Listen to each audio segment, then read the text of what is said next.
Ինչ անել։ Հարց, որ հաճախ է հնչում այս ապարժեք քաոսում։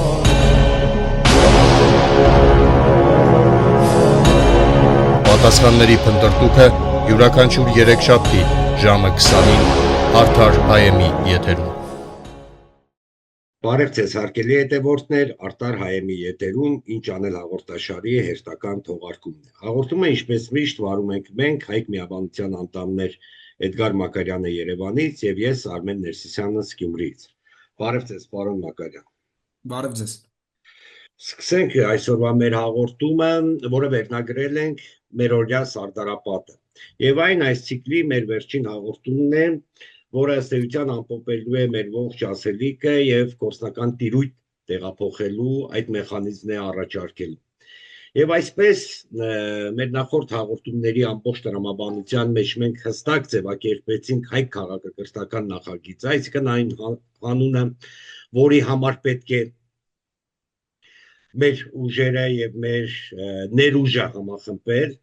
սա ապագայի մեր տեսլականն է եւ հասարակարգի եւ պետականակարգության մասով, որտեղ հստակ ձևակերպել ենք, որ ապագան դա արտար հասարակարգի հաստատումն է, իսկ պետականակարգության համար, որպեսզի կայացնի արտար հասարակարգը, արտար ազգային պետությունն է կամ ինչպես հաճախ ձևակերպում ենք, արտարապետության հաստատումն է։ Սա այն տեսլականն է, որը մենք առաջարկում ենք։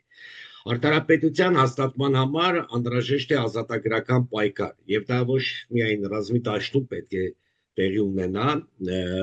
այլ մեր բոլոր շերտերում, հոգեվորից մինչև նյութական, եւ ազատագրում մեր մեղքերից, ազատագրում մեր սխալ ընթացքից եւ նոր ընթացքի վրա կանգնել եւ նոր ճանապարհով դեպի ճշմարտության փնտրտուքը շարժվել առաջ։ Այստեղ էլ մենք մեծ պակի շրջանում կարողացանք հստակ ձևակերպել դավաճանությունից խաչելություն, խաչելությունից հետո հարություն եւ հարությունը ըստ էության եթե կա հստակ նպատակ շարժվելու ենք առաջ։ Եվ ահա այս ամենով հանդերձ,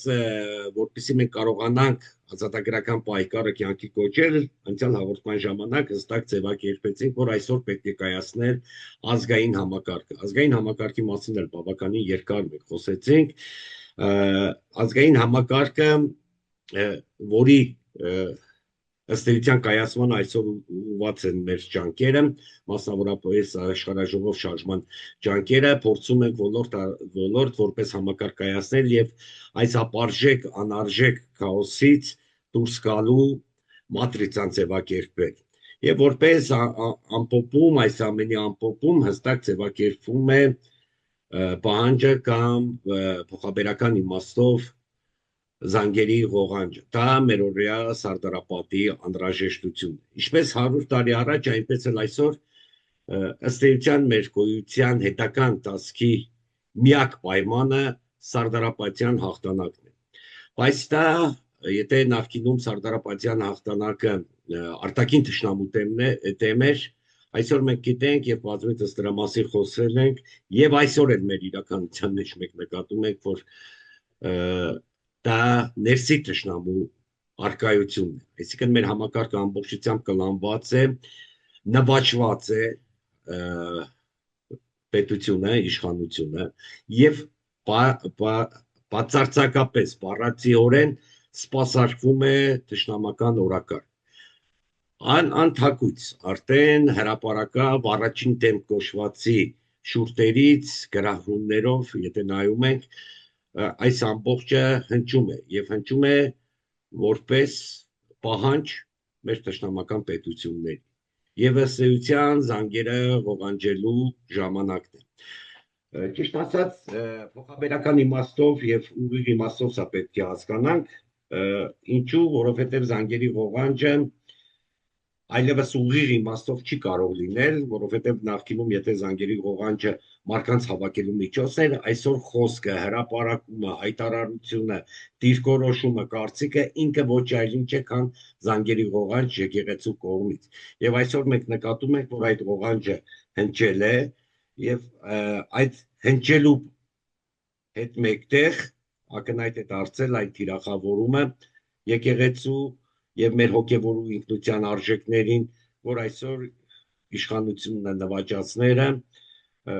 իրականացում են։ Մեզ պետք է Սարդարապատ եւ այդ Սարդարապատը այլ տարբերակ չունի, քան հաղթական ելքը։ Երբ չի մնում երկու ճար, խնդիրն են գտնում հնար։ Խնդրեմ պարոն Մակարյան։ Այո, նախ թույլ տվեք, քանի որ այս շաբաթ ընդամենը 2 օր առաջ նշեցինք մայիսի 28-ին Հանրապետության տոնը, շնորհավորել բոլորիս այդ տոնի առթիվ, առավել եւս, որ մեր այս շրջանի հաղորդումների այս շարքը մենք ամփոփում ենք նոր մերօրյա Սարդարապետի անհրաժեշտության այս հրամայականով, թույլ տվեք, այո, կարևորելով տոնը, խորհուրդը եւ մեր ասելիքը որպես նոր Սարդարապետյան հերոսամարտ, շնորհավորել տոնի արդիվ եւ անցնել առաջ եւ այո շեշտել ձեր ասած միտքը, որ եթե 100 տարի առաջ Սարդարապետը կերտվում էր արտաքին թշնամու դեմ եւ այդ արտաքին թշնամին շատ հստակ էր, տեսանելի, ճանաչելի, հետեւաբար պայքարի այս կամ այն ձևով այն կազմակերպելը նույնպես ուներ որոշակի հստակություն, ապա այս առումով թշնամին արդեն Երևանում է, Հայաստանի Հանրապետության հրապարակում, իշխանությունը գրաված, կառավարությունը գրաված, ազգային ժողովը գրաված եւ այլն եւ հիմա ներմտել է հասարակական տարբեր շերտեր իր համակիրների այսպես ասած շերտերը ձևավորելով եւ այստեղ այո պատերազմը այսպես ասած պայքարի թատերաբեմը ավելի շատ տեղափոխվել է ներհասարակական կյանք եւ մենք առաջի հերթին այդ Սարդարապետը ինքներս մեր հանդեպ տանելու խնդիր ունենք եւ հիմա այս առումով վիճակը փոքրինչ ավելի բարդ է ու դժվար, որովհետեւ 100 տարի առաջ, եթե մենք ասում ենք, որ կար, ենթադրենք Գևորգ 5-րդ կաթողիկոս Ուրենյանց, որ այսպես ասած առաջ քաշեց այդ Սարդարապետի անհրաժեշտությունը եւ դրանից խուսանավելու քայլը կհամարվեր այսպես ասած պետության կործանում, պետության այսպես ասած արդեն անկում, ապա նրա այդ կոչը եղավ այն հրամայականը եղավ այն շարժիչ ուժը, որը գործի դրեց ամբողջ քաղաքական, ռազմական, հասարակական, ազգային, ժողովրդական այս մեծ ալիքը, որը կերտեց Սարդարապետ, եւ այստեղ հրամայական է դառնում։ Արդյոք մենք այսօր կունենանք համապատասխան նաեւ վճռականությամբ Գևորգ 5-րդ այսպես ասած կաթողիկոսի այս վճռականությամբ հանդես եկող կաթողիկոս եւ հոգեվորականություն, արդյոք կունենանք Արամ Մանուկյանի պես պետական քաղաքական գործիչ, կունենանք, չգիտեմ, Դրոյի պես կազմակերպիչ, նույն Բաշապարանի հասարակական, ժողովրդական ազգային ընդվզմամբ նաև մասնակցություն ապահովելու համար, կունենանք ռազմական քաղաքական ուժերի դրսևորում այս ռազմաճակատի գիծը եւ ներսում եւ դրսում տանելու համար։ Սա ամենակարևոր հարցն է այստեղ, որտեղ կյանքը ընդամենը 5 տարի առաջ ցույց տվեց եւ 2 տարի առաջ նույնպես 23 թվականի սեպտեմբերի դեպքերով ցույց տվեցին, որ այս բոլոր շերտերը միասնական մեկ ճակատ չկարացան ձևավորել, այսինքն ոչ Արամ Մանուկյան ձևավորվեց, ոչ Դրո, ոչ Սիրիկյան, ոչ Նազարբեկյան, ոչ Փիրումյան եւ այլն։ Այսինքն պետք է մենք ոչ որ ժողովրդական ընդվզումը հասավ իր կրիտիկական վիճակի, որտեղ այդ կազմակերպող լիդերները, այդ կազմակերպող լոկոմոտիվը չկար։ Եվ հիմա այսօր էլ հենց այս պահին խնդիրը կանգնած է այդտեղ, կգտնվեն արդյոք կոնկրետ պատասխանատվություն իրենց վրա վերցնող այդ լիդերները, որոնք կկազմակերպեն եւ առաջ կտանեն նախ ներհասարակական, ապա նաեւ արտաքին ճշնամիների դեմ այս Սարդարապետյան հերոսամարտը։ Եվ այստեղ շատ կարեւոր է, այո, եթե խոսեցի կաթողիկոսից, հոգեվոր առաջնորդությունից, այստեղ այո, շատ կարեւոր է եւ այսօրվա դեպքերն էլ, երեք եւ այսօրվա դեպքերն էլ առաջի այս իշխանությունը զավթած անձի կողմից հստակ ցուցադրվում է, որ ոչ մի խնդրի առջև չեն կանգնելու ներհասարակական կյանքում թուրք ադրբեջանական օրակարգերը առաջ տանելու եւ հայությանը հոգեվոր իմաստով, հոգեղեն իմաստով, գաղափարական, բարոյական, արժեքային, արժանապատվության բոլոր առումներով պարտադրելու պարտություն իրենք տանելու են։ Հետևաբար անգամ հոգևոր դասը, եթե այս կամ այն առումով մտածում է, որ իրենք կարող են խուսանավել արճակատումներից իշխանությունների հանդեպ, ինչ որ զիջումներ անելով, ինչ որ համաձայնությունների գալով եւ այլն, կյանքը ցույց է տալիս եւ ապացուցում է, ինչպես արտաքին Թուրքի դեմ հնարավոր չէ որևէ զիջմամբ գնալ խաղաղության կամ գնալ հաջողության, նույնպես էլ նրանց կամակատար ներկայիս իշխանությունների հետ որևէ համաձայնության կամ փոխզիջումային որևէ տարբերակով հնարավոր չի գալ ներքին խաղաղության, որտեղ նրանք սպասարկում են մեկ օրակարգ ամեն ձև լուծարելու հայկական կամային որակները, ինքնության արժեքները եւ ընդհանրապես պետական ինքնիշխանությունն ու սուվերենությունը եւ սուբյեկտայնությունը։ Հիմա այս առումով շատ հստակ է եւ յուրաքանչյուր մեկը պետք է հասկանա իր պատասխանատվության աստիճանը եւ կոնկրետ քայլ անելու իր վճռականությունը։ Բայց այստեղ էլ շատ կարևոր է, որ բոլորը միասնական պետք է լինեն այս պայքարի մեջ, որտեղ եթե հանգարց կաթողիկոսը կամ հոգևոր դասը որևէ քայլ արեց վճռական դիրքորոշում ցույց տալու, բայց մնաց մենակ, պարզ է, որ պետական մեքենան կփորձի ամեն ձև ճզմել։ Քաղաքական դաշտն էլ եթե առանձին քայլ արեց առանց առաջինի օգնության, այսինքն հոգևոր դաշտի օգնության, եւ սրանք էլ առանց հանրային մեծ շրջանակների աջակցության, սրանք էլ վերջին հաշվով նաեւ ռազմական դիրք ու նշանակություն արժեք ու կշիռ ունեցող այդ շերտի ներգրավվածության եւ աջակցության։ Այս ամբողջը կազմակերպել, այսինքն Սարդարապատ երկուս կազմակերպելը կդառնա չափազանց դժվար, բայց այդ հրամայականը, այդ անհրաժեշտությունը կախված է մեզ առջև օր առաջ այն կազմակերպելու։ Հիմա այս առումով ինչու է սա կարևոր եւ ինչու է դժվարանում սրա գործընթացը։ Նայեք, կարելի ասել որ հասարակության մեծամասնությունը այլևս հոգնած, զզված եւ այլ բառեր եթե չօգտագործեմ եթերից դու այսպես կոռեկտության չափը չանցնենք, զզվել այսօրվա իշխանություններից, բայց գալիս է մի այնպիսի պահ, որ այս իշխանությունը փոխելու հետ համաձայն հանրությունը չի կարողանում գտնել հաջորդ քայլը, բա ինչ է լինելու հետոն։ Հետոն ոչ թե ինչ-որ մեկ անձով փոխարինելու առումով է ասվում, այլ կոնկրետ ինչ է լինելու հաջորդ քայլը որպես ապագայի ծրագիր, ինչ է լինելու այն ամեն ինչի փոխարեն, ինչը կա այսօր։ Իսկ այսօր կա կոնկրետ այս իշխանությունը զավթածների կողմից տարվելով թուրքական այսպես ասած նարատիվները ասում են հստակ մի բան, որ կա երկընտրանքը կայանում է հետևյալում, կամ մենք ընդհանրապես պետություն չենք ունենա, որտեղ մեր հարևանները կարող է որոշեն, որ չենք ունենա եւ չենք ունենա, եւ նրանք առաջարկում են իրենց այլընտրանքը, որ մենք կարող ենք պետություն ունենալ նույն հարևանների թույլտվությամբ, եթե նրանց կամքը կատարենք, զիջողություններն անենք եւ այլն, ունենանք 29743 սուբյեկտուանության եւ սուվերենության որոշակի զուտություններով, կորուստերով, չգիտեմ վաղը միսօր նաեւ Մեղրի Միչանսկի հանձնումով եւ այլ 300,000 ադրբեջանցիների վերադարձով եւ այլ։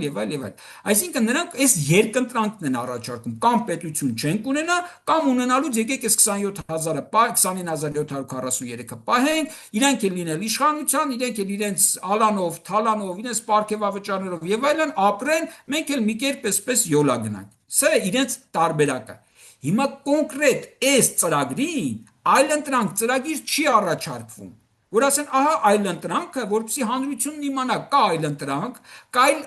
այլընտրանքն առաջարկող կոնկրետ սուբյեկտ եւ այդ սուբյեկտն ունի որոշակի պատասխանատվություն այն կյանքի կոչելու համար։ Կարևոր խնդիրը կայանում է այստեղ, որ այլընտրանքը չի առաջարկվում։ Այլընտրանք առավելագույնս առաջարկվում է հետևյալ տարբերակով. եկեք նորից մերժենք այսպես ասած թուրքական իշխանություններին եւ ինչ որ մեկը քաղաքական այս կամ այն գործիչը կամ քաղաքական այս կամ այն ուժը կգա իշխանության եւ կփորձի այս իրավիճակից դուրս գալ։ Գուցե հնարավոր լինի որոշակի առումով մեղմել այս ծանր իրավիճակը, որում հայտնվել ենք, եւ փորձենք այդ վիճակից նման պարագայում դուրս գալ, բայց նորից ապագայի տրամաբանության մեջ անորոշություն կա, որտեվ եթե մենք վերադառնալու ենք այն 30-ամյա անցյալին, որ այս 30-ամյակը ծնեց վերջին հաշվով Սերժերին, վերջին հաշվով Սերժերն էլ ծնեցին Նիկոլներին, Նիկոլներն էլ վաճառեցին հայրենիքը, եթե մենք վերադառնալու ենք այդ 30-ամյա անցյալին եւ կրկնենք նույն տրամաբանությունը, ապա հանրությունը դրան համաձայն չէ, այսինքն իր համար դա այլընտրանք չէ, կնշանակի այլընտրանքը պետք է միտված լինի ոչ թե անցյալին, որ եկեք փորձենք վերականգնել այն ինչ ունենք, այլ պետք է միտված, որտեղ այն ինչ ունենք, այս մարդիկ արդեն վաճառեցին, այս մարդիկ արդեն լուծարեցին եւ հստակ փաստում են, որ արդեն սահմանադրության փոփոխությամբ եւ այլ այս խնդիրները առաջ քաշելով փաստում են, որ վերադարձ անցյալը արդեն փակված է այդ էջը, կամ իրենց տարբերակներն են, կամ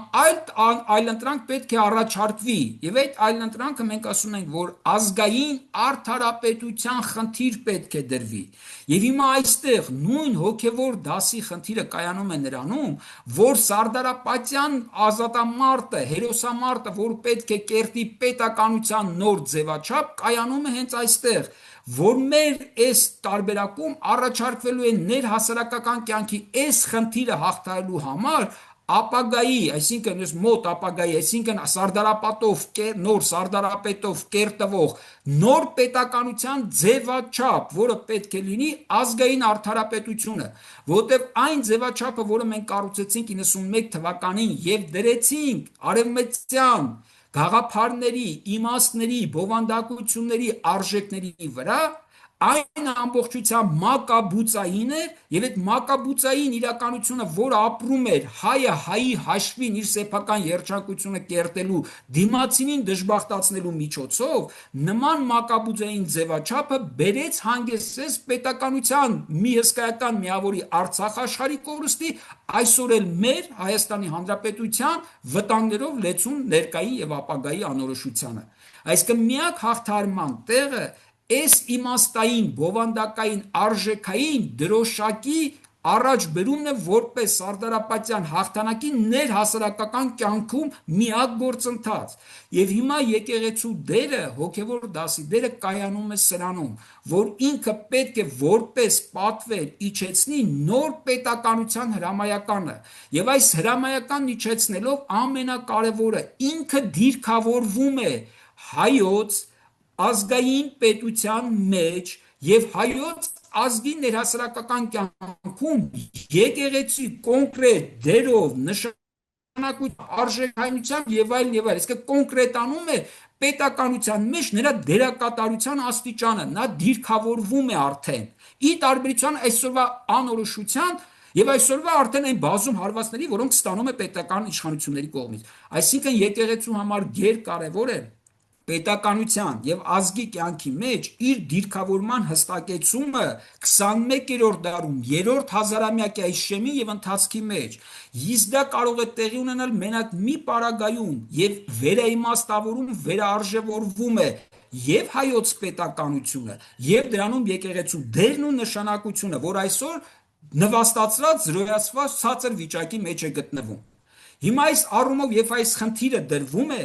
նշանակում է քաղաքական դաշտի այն բոլոր անձիկ, ովքեր պայքարում են քաղաքական այս կամ այն ձևաչափերի մեջ, ցույց է տվում, որ այդ ձևաչափերը ապագա չեն ոչ ազգի, ոչ պետականության համար։ Հետևաբար նրանք նույնպես պետք է գան սպասարկելու եւ դիրքավորվելու, եւ եթե ունեն այդքան քաղաքական միտք, ճկունություն, իմաստություն եւ այլն, դիրքավորվելու հենց այստեղ, այդ ազգային արդարապետության մեջ նրանք դերակատարություն ունեն, թե չունեն, որևէ նախագիծ ունեն, թե չունեն, որևէ առաջարկ եւ լուծման գործընթաց ունեն, թե չունեն։ Եվ հիմա այստեղ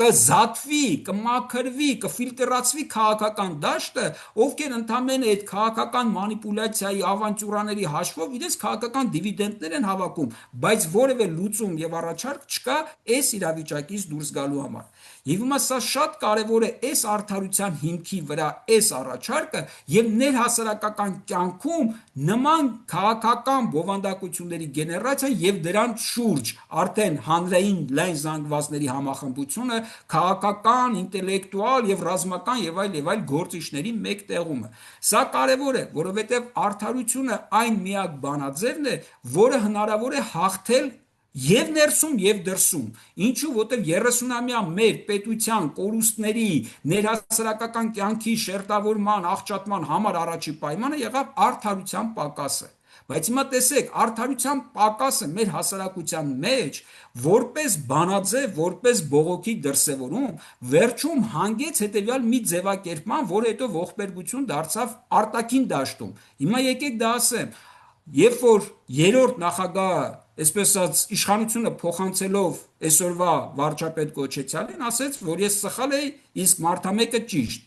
Ինչ տեղի ունեցավ այստեղ, ես չեմ քննարկում, թե ինչ դրդապատճառներից ելնելով ասեց, բայց խորքի մեջ դուրս եկավ, որ հանրային այն անարդարության իրավիճակը, որ ստեղծվել է, ժողովուրդը արդարության խնդիր, արդարության պահանջ ուներ, այս արդարության պահանջի էստաֆետը, այսպես ասած, վաճառվեց, տրվեց, ընծայաբերվեց, նվիրաբերվեց այսօրվա վարչապետին։ Եվ նա իրավունք ստացավ արդեն այդ արդարության դիրքերից խոսելու իբր,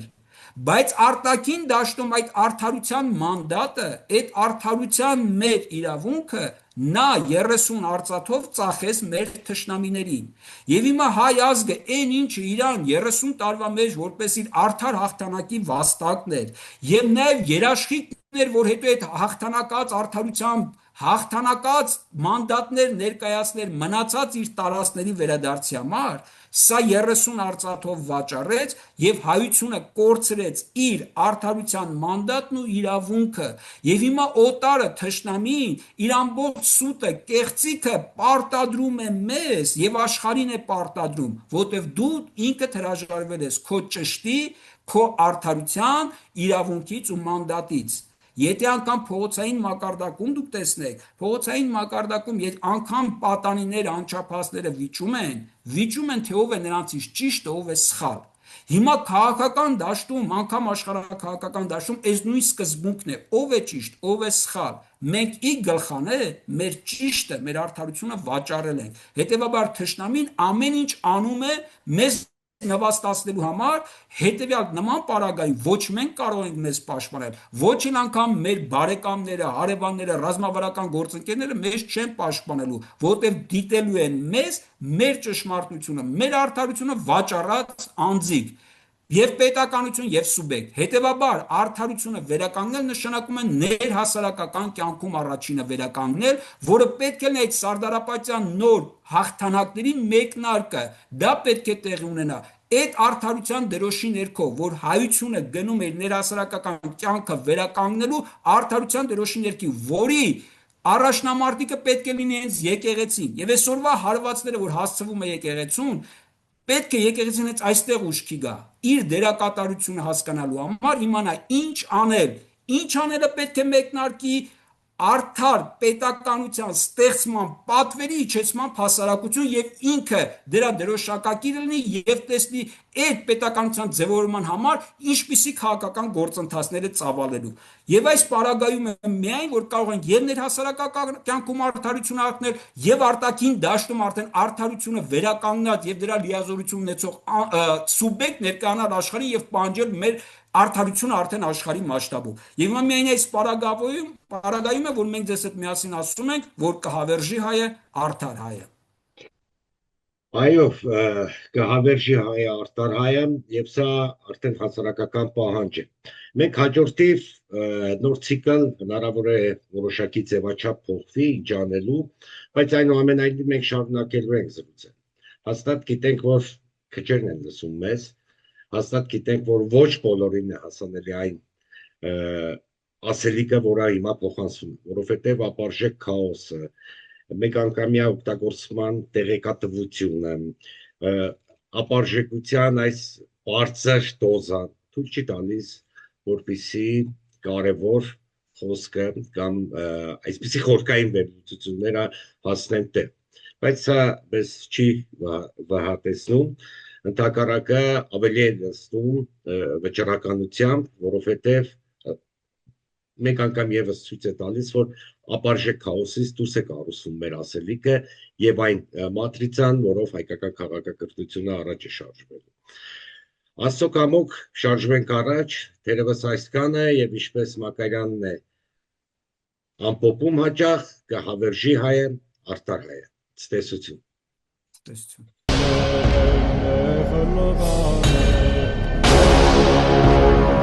Ինչ անել։ Հարց, որ հաճախ է հնչում այս ապարժեք քաոսում։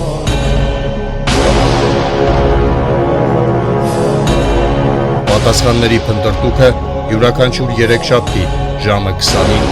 Արդար հայեմի եթերում։